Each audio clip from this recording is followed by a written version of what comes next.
You understand? Yes. You've got to rearrange your approach to positioning. So we have to be blunt. We have to be blunt. We need to move like Walthamstow. All of that. Be blunt. Yeah. So when you see images like Walthamstow the other day, Yeah. I can't even count how many people are out there. Yeah, it's a breath of fresh air. It's Yeah. nice. Expected, to You be don't honest. you don't seem like surprised.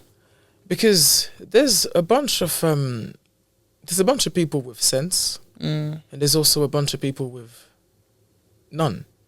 Yeah. Right. So it's about seeing who turns up to the occasion.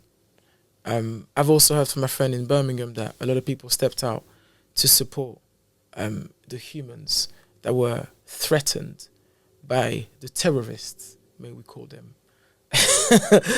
And they are terrorists in their own capacity. you feel me? So it's like there's humanity exists still, Yeah. right?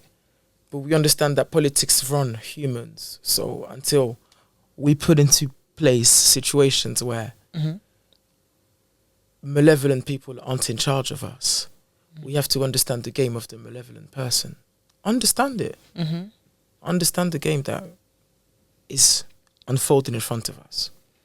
It's definitely unfolding in a way that it's surprising. You spoke about politics. I want to get into work politics. Are you surprised at the fact that a lot of people shared their disappointment in a lot of workplaces not addressing what's happening right now? They have black members of staff. They've definitely done a lot of, there's been a wave of minority hiring for certain companies, and they've not said, hey, we understand this is happening in the news. How do you feel about your own personal safety when you're commuting into the office? Well, the very nature of capitalism is to squeeze a fruit until there's nothing out of it, not even a seed. Every time we go to work, we're clogging the machine, and we know. Do you know what I mean? Yeah. So I think one must understand that the workplace ultimately is the workplace. Now, the way you feel in accordance to how the machine goes is something that you work on as you get better at making choices that will hopefully one day enable you to work for yourself so that you don't have to subscribe to someone else's way of work, which doesn't consider what you feel as someone who's potentially in danger. This is the fact. Now, hurts. they can use terminology that supposedly claims that they do, send out a bunch of emails, put you on a counseling program, right? Yeah. But that is just formality, We're here building a team.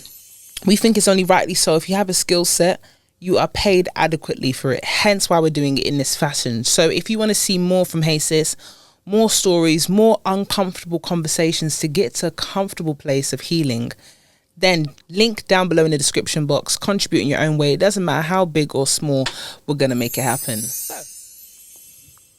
Your work dynamic will always clarify itself in front of you. Each interaction you have with your boss, each interaction you have with your co-workers, each interaction you have with the people that you might be offering a service to, in terms of you doing your job and bringing the numbers in, whatever it is that you supply for the company will always be the clear reflection of what the situation is.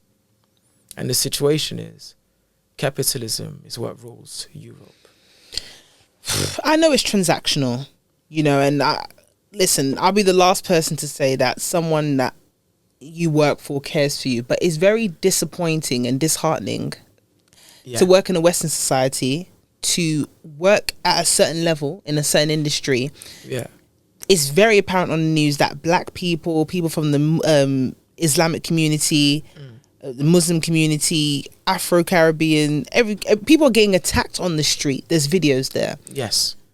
It's on the news, Sky, BBC, you name it.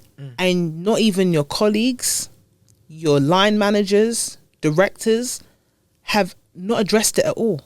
They will send out email blasts talking about Pancake Day. There we go. They'll talk about Pancake Day. They'll talk about show. Christmas drives. It's the show, People are man. getting attacked on the street and not even so much as a how are you doing is the show. Because for most companies, they make sure they do, at least for each department, one black person to represent, to reflect what it is in England. So if we're made up of almost 4% in England, we'll make sure we'll try to reflect that in the workplace and offices. So that means for every 25 members of staff, we'll try and squeeze one black person.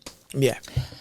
So to not even say it to that one person, how are you doing? Are you okay? Are there any measures we can put in place in this office to make you feel more comfortable coming home? Would it be better for you to work from home? Would it be better for you to come in at different times of the day? Yeah. What's going on? So, as I mentioned, what's staring at us is the actual unmasking of the models.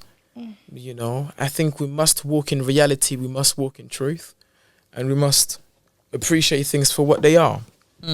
You know, as someone who has juggled many incomes since age 16, I can tell you that the most important thing in terms of your work relationship is a clear understanding of the transactional nature, because it's the fundamental of what business is built upon.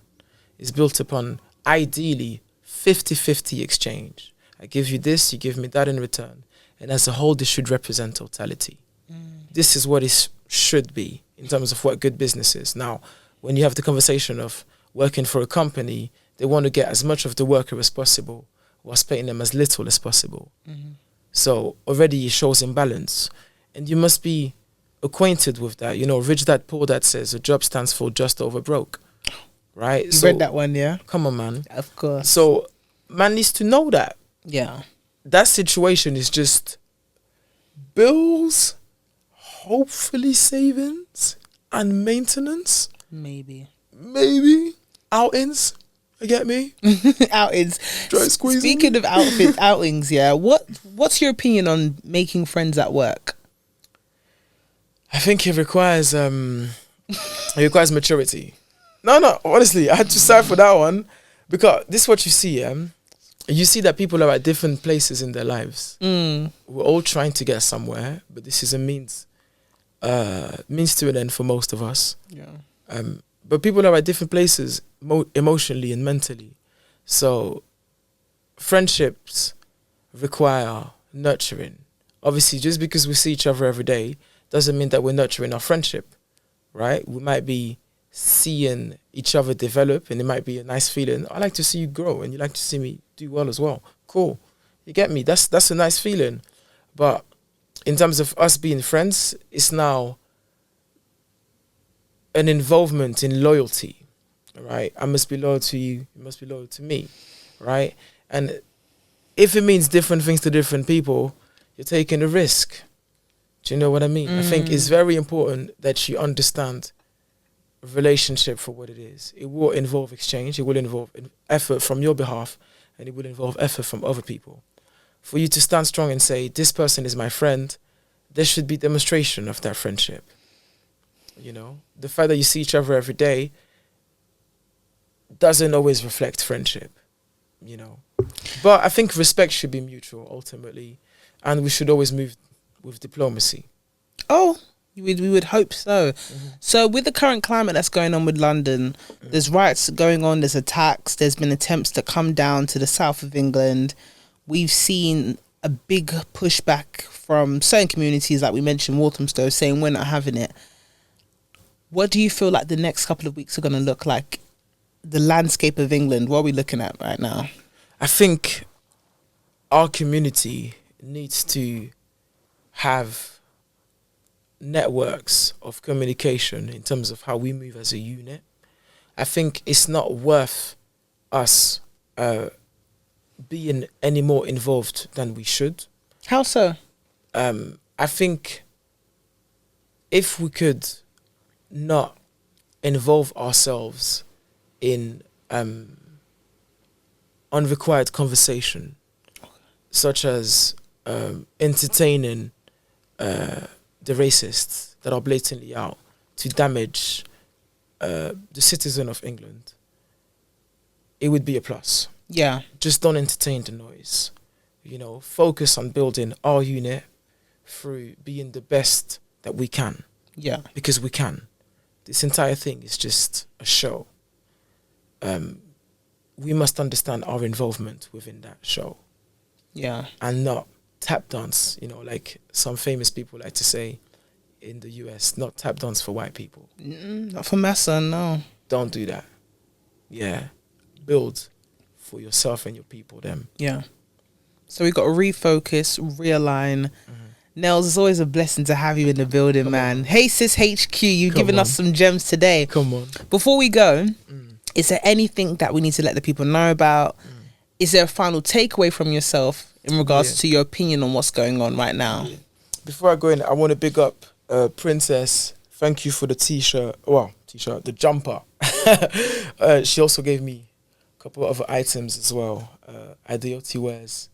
We support black businesses and we want to see more of such great works.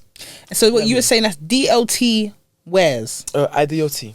IDOT wears, yeah. We're gonna put the link in the description Come box on. because I like it. We got a couple of leaders on the crew neck right now. You know, she went in still. Shout out to Princess on that Princess one. done her thing. Come on, keep doing your thing. Yeah, keep spreading the knowledge in different ways. You've just done it with us over the mic. Princess is doing it with the clothing. You get me? Guys, before you go, you need to subscribe. You need to like. You need to drop a comment. But what's very important is for you to share the conversation that we're having right now.